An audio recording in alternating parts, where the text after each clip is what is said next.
कि अब तो अरविंद केजरीवाल जी को गिरफ्तार कर लिया।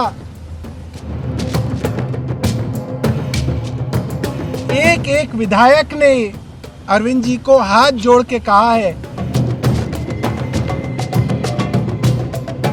नमस्कार, एनएमएफ न्यूज देख रहे हैं आप। मैं हूं आपके साथ अभिषेक पुंडीर। दिल्ली के आम आदमी पार्टी, उसके नेता और खुद दिल्ली के मुख्यमंत्री अरविंद केजरीवाल मुसीबतों के भारी बवंडर में फंस चुके हैं। सत्येंद्र जैन जेल में है, मनीष सिसोदिया जेल में है, संजय सिंह जेल में है और अब तैयारी अरविंद केजरीवाल की चल रही है। यह बात खुद आम आदमी पार्टी कह रही है कि अरविंद केजरीवाल जेल जरूर जाएंगे। इसी बात को लेकर आम आदमी पार्टी ने एक बैठक बुलाई और बैठक में यह तय किया गया कि अगर अरविंद केजरीवाल जेल चले गए तो सरकार तो केजरीवाल ही चलाएंगे, चाहे कुछ भी क्यों ना हो जाए। सौरभ भारद्वाज का कहना है कि अगर बीजेपी किसी पार्टी से सबसे ज्यादा डरती है तो वो पार्टी है आम आदमी पार्टी और इसी डर की वजह से केजरीवाल को सत्ता से बीजेपी हटाना चाहती है। पहले आप एक बार सौरभ भारद्वाज को सुनिए। अलग अलग तरीके से दबाव बना के उनके ऊपर एक प्रेशर बनाया जाता है कि अब तो अरविंद केजरीवाल जी को गिरफ्तार कर लिया, अब दिल्ली की सत्ता कैसे चलेगी। अब तो मुख्यमंत्री जी को इस्तीफा देना पड़ेगा। एक एक विधायक ने अरविंद जी को हाथ जोड़ के कहा है कि भारतीय जनता पार्टी और प्रधानमंत्री तो चाहते हैं कि आप इस्तीफा दो और आपकी सत्ता ली जाए, कुछ भी हो जाए, चाहे जमीन से चले, चाहे आसमान से चले, चाहे पाताल से चले, चाहे जेल से चले, चाहे पुलिस कस्टडी से चले, चाहे जुडिशियल कस्टडी से चले, अरविंद केजरीवाल ही दिल्ली की सरकार चलाएंगे। सौरभ भारद्वाज ने बताया कि कानून और संविधान में ऐसा कोई प्रावधान नहीं है कि एक सिटिंग सीएम को ट्रायल के नाम पर जेल में डालने की कोशिश की जाए और इसके लिए इस्तीफा लिया जाए।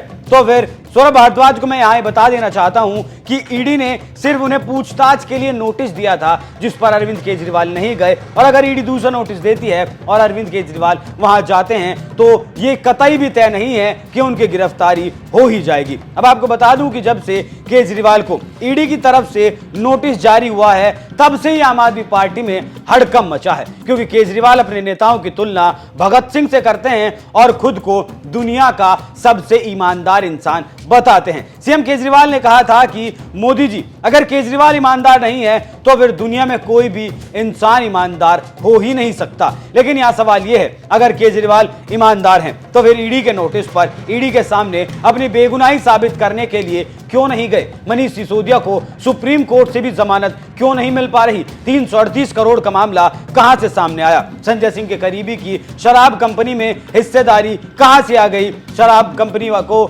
मिलने वाला प्रॉफिट 5% से 12% आखिर कैसे हो गया? अपने नेताओं को जमानत दिलाने के लिए वकीलों पर जनता के करोड़ों रुपए फूंक चुके हैं लेकिन फिर भी जमानत नहीं करवा पाए। और अगर शराब नीति सही है तो फिर वो शराब नीति वापस क्यों ली गई? पंजाब में भी ये लागू की गई थी, वहां से भी वापस ले ली गई। अगर इस नीति से सरकार को इतना ही लाभ हो रहा था तो फिर ये नीति वापस क्यों ली गई और ये सवालों में क्यों घिरी है? तो आपको बता दूं कि एक कहावत बड़ी मशहूर है कि धुआं वहीं उठता है जहां आग लगी होती है। तो आम आदमी पार्टी को पता है कि जल्द ही ईडी दूसरा नोटिस भेज सकती है और हो सकता है कि इस नोटिस पर जाना पड़े। सवालों के जवाब अगर नहीं दिए गए तो फिर कस्टडी में जाना पड़ सकता है। लेकिन केजरीवाल अभी इस बात को टाल रहे हैं क्योंकि 5 राज्यों में विधानसभा चुनाव होने वाले हैं और वो इन विधानसभा चुनावों के लिए बिगुल फूंक चुके हैं। राजस्थान, मध्य प्रदेश और छत्तीसगढ़ में वो चुनावी प्रचार में जुटे हैं। जोर शोर से आम आदमी पार्टी का वहां प्रचार चल रहा है। तो केजरीवाल सोच रहे हैं कि एक बार ये चुनाव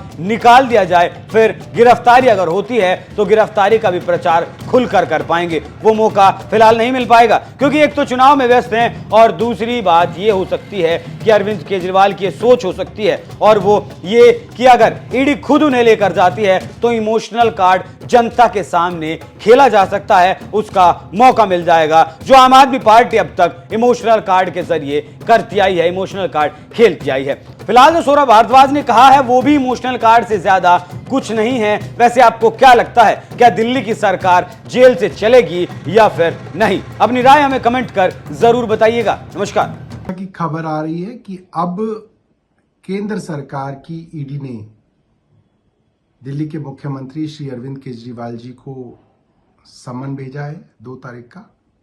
इससे ये बात साफ हो जाती है कि केंद्र सरकार का एक ही मकसद है, किसी तरीके से आम आदमी पार्टी को खत्म कर देना, और इसके लिए वो कोई कसर नहीं।